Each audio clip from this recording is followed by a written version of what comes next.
हो मॅडम, लाडक्या बहिणीचे गण पैसे आले, पण लाडक्या भावाचा 1 रुपया आला नाही. लाडक्या भावाचे पैसे आले नाही? अरे तुम्ही काही काम धंदे करते का? बेवड्या हो, तुम्हाला तेवढे पैसे आले तर पुरणार नाही दारू प्यायला. नाही हो मॅडम, आम्ही कुठं दारू पितो. हा, नाही पित ना दारू तुम्ही. घोड्याचं मूत पिता तुम्ही, मूत. बरं ते जाऊ द्या. मला पीक कर्ज भेटेल का? पीक कर्ज काय म्हणाला? पीक कर्ज? अरे 1 रुपया उरला नाही सरकारकडे. सगळ्या लाडक्या बहिणीला देऊन टाकले आम्ही. आणि पहिले कर्ज फेड करतो मी. चाललं वर तुत्तरकडून इकडं कर्ज मागायला. हो मॅडम, तुमचं सरकार म्हणलं होतं लाडक्या बहिणीला पैसे देऊ आणि पीक कर्ज माफ करू. केलं का माफ तुम्ही कर्ज? खोटे आश्वासनं देऊ राहिले काय तुम्ही आम्हाला? आणि उगा निवडून येऊ सर म्हणालो होतो.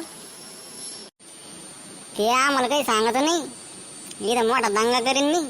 उपोषणाला बसन इथं बँकेसमोर. जवळ लोक कर्ज माफ होत नाही त्यावर उठणार नाही मी. पाणी पिणार नाही मी, पाणी.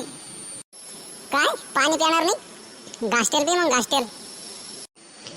हो मॅडम, असं नका करू. आधी तर शेतकऱ्याच्या पोराचे लग्न व्हायना नाही. आम्हाला तर 2-2 लाख रुपये हुंडा मागू राहिले पोरीवाले. कुठून द्यायचं आम्ही? एक तर शेतकऱ्याच्या मालाला भाव द्यायला नाही. काय लगीन व्हाय ना? विसरा तुम्ही आता. पोरीच राहिलं नाही भाऊ आता. तुमचं होईल का मॅडम लग्न? नाही, करायचं आहे मला यंदा लग्न. मग